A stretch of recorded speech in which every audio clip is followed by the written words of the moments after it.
Hello guys, আসসালামু আলাইকুম। সবাই কেমন আছেন? আজকে আমরা সবাই আমার বাপের বাড়িতে আসলাম।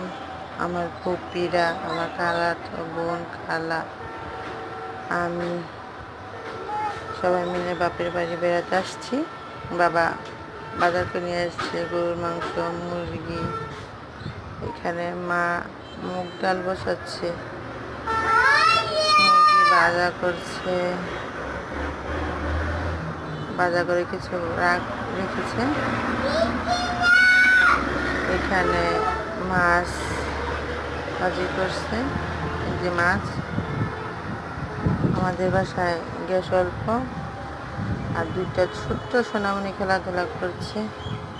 বড়টা হচ্ছে মামাতো বোন, ছোটটা হচ্ছে ফুফাতো বোন। মামাতো বোন ফুফাতো বোন মিলে খেলাধুলা করছে। তাদের জন্য দোয়া করবেন। বা সবাই